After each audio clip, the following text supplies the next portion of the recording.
तो एक नए सिरे से मैं एक नया वीडियो आपको भेज रहा हूँ।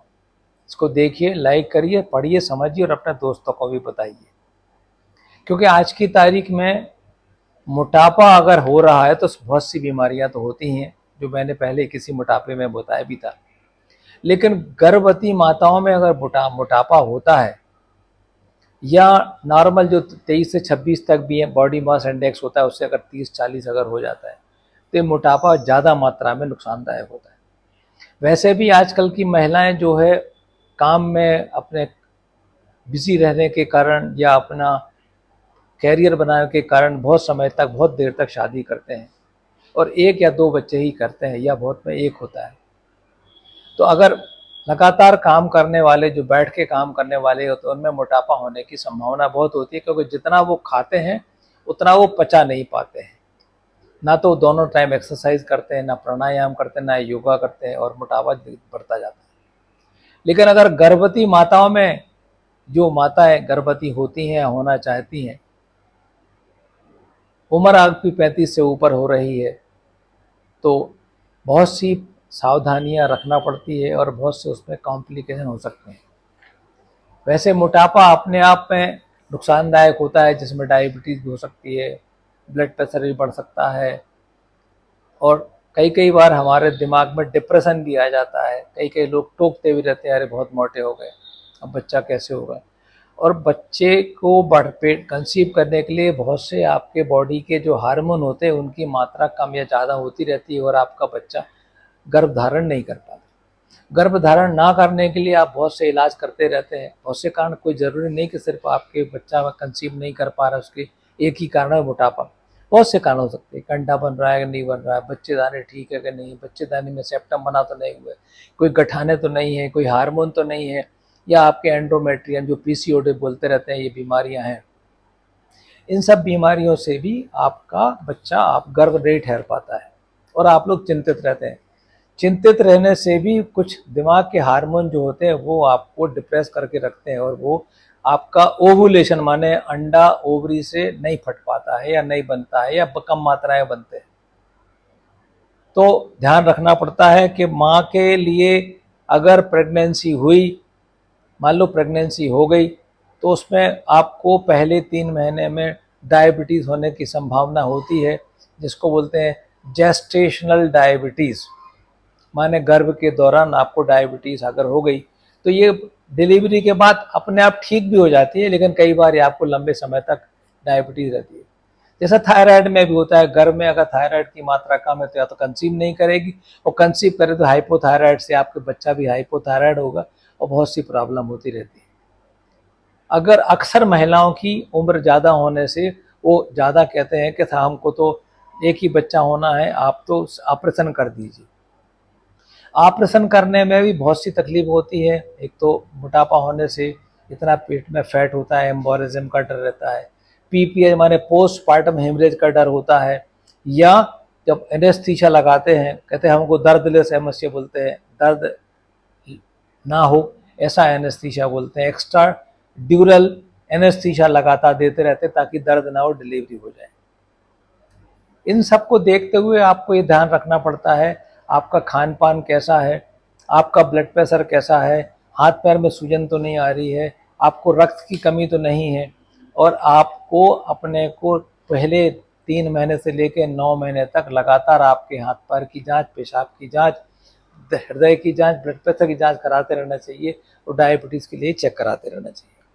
क्योंकि अगर ओबेसिटी में डायबिटीज अगर है तो बच्चा भी अबनॉर्मल हो सकता है, पेट के अंदर बच्चा शांत भी हो सकता है, या डिलीवरी के बाद अगर बच्चे का सिर ज़्यादा बड़ा हुआ है तो वो बच्चे को मिर्गी या झटके की बीमारी हो सकती है। तो इसका भी ध्यान रखना पड़ता है। कभी कभी आपके हाथ पैरों में दर्द होता है, लोग डिलीवरी के बाद अपने पैरों की मालिश कराते रहते हैं, पेट की मालिश कराते रहते हैं, इससे ब्लीडिंग का बहुत डर रहता है। और कई बार पैरों की मालिश जो कराते हैं, या जिसको हम घुटने के पीछे वाले हिस्से को बोलते हैं, उनकी मसल की मांस अगर हम दबाते रहते हैं या मालिश कराते रहते हैं तो उससे कहीं ना कहीं एम्बोलिस निकल के कहीं ना कहीं अटक जाता है और आपको तदनुसार कोई नुकसान होता है। दिमाग में या तो झटका मार देगा या वो एम्बोलिस दिल में पहुंच गया तो हार्ट अटैक हो सकता है। तो कई तरीके के लक्षण हो सकते हैं, इसलिए मालिश पेट की और पैरों की नहीं कराना चाहिए। अगर बच्चा नॉर्मल हो भी गया तो इन बच्चों में कई बार हमारा पायलोरिक एंड बंद रहता है, पैखाने का रास्ता नहीं बना होता है, या हार्मोन की कोई सी कमी से बच्चा नुकसानदायक हो सकता है, या अगर माँ को कोई तकलीफ हुई हो तो बच्चा एबनॉर्मल बच्चा पैदा हो सकता है। इनमें अगर कोई बच्चा कोशिश करता है, कोई ऑब्स्टेट्रिशियन या जो डिलीवरी वाला आपका डॉक्टर है वो कहता है कि हम इसको नॉर्मल कोशिश करेंगे, तो उसमें यूट्रस में कॉन्ट्रैक्शन नहीं हो पाते हैं और लेबर बहुत डिले हो जाता है। बहुत डिले से ब्रेन में एनॉक्सिया होता है और ऐसे बच्चे सीधे पैदा होते ही रोते नहीं हैं। इनमें जॉन्डिस की मात्रा बहुत ज़्यादा होती है या झटके की मात्रा ज़्यादा हो जाती है। एनेस्थीसिया की कॉम्प्लिकेशन तो होती ही है, साथ में आपके बच्चे में जो कॉम्प्लिकेशन हो रही वो भी होती रहती है। बच्चे का कई बार आप देखते हो बच्चा मुंह बड़ा हो रहा है, उसको मैक्रोस्पर्मिया बोलते हैं। तो ये सब बातें आपको ध्यान रखना पड़ेगी। कई बार जेस्टेशनल हाइपरटेंशन माने ब्लड प्रेशर जैसे बढ़ा हुआ है, जैसे प्री एक्लेम्सिया हुआ माने ब्लड प्रेशर बढ़ा हुआ है, या जेस्टेशनल डायबिटीज हुई है, इसको बहुत समय तक ठीक नहीं हो पाती है। प्री एक्लेम्सिया अक्सर माने प्री एक्लेम्सिया माने गर्भ के दूसरे महीने से या तीसरे त्रैमास में 5वें महीने से लेकर 9 महीने के बीच में हाथ पांव में सूजन आती है, ब्लड प्रेशर बढ़ता है, पफी चेहरा हो जाता है और पूरा शरीर पीला पीला दिखता है। ऐसे में प्री एक्लेम्सिया में झटके भी हो जाते हैं और एक्लेम्सिक कन्वल्सन से किसी किसी की कोई मरीज भी शांत हो सकता है, बच्चा भी शांत हो सकता है। बर्थ डिफेक्ट भी बहुत होते हैं, हमारा बच्चा पैदा हुआ है तो हमारा पेट के अंदर परफोरेशन नहीं, मतलब डुडेउडेनम है वहाँ से ठीक से नहीं बना हुआ है, पैखाने का रास्ता ठीक से नहीं बना हुआ है, या हाथ पांव में एबनॉर्मलिटी है और बच्चा अगर बड़ा पैदा हुआ है तो कंधा उतर जाता है, या हड्डी कंधे की हड्डी टूट जाती है, या कोई नस खिंच जाती है जिससे हाथ पांव का संचालन बंद हो जाता है। तो आपने ये देखा कि आपका सिर्फ मोटापा इतनी बीमारियों को नुकसान देता है। और बच्चे जब पैदा होते हैं इन बच्चों में जॉन्डिस बहुत ज़्यादा होता है, काफ़ी लंबे समय तक जॉन्डिस होता है। इस जॉन्डिस का इलाज भी बहुत करना पड़ता है। अगर समय से पहले बच्चा पैदा हुआ है, कम वजन का बच्चा पैदा हुआ, तो उसको भी हम नियोनेटल इंटेंसिव केयर यूनिट पे रखते हैं ताकि बच्चा आपका ठीक रहे। सांस की बीमारी भी हो सकती है, बच्चे सांस नहीं ले पाते हैं। सिजेरियन करना जरूरी पड़ जाता है क्योंकि बच्चा बहुत बड़ा हो गया है और मोटापे के कारण बच्चा नीचे से नहीं खिसक पा रहा है, ये यूट्रस के कॉन्ट्रैक्ट नहीं हो पा रहे हैं।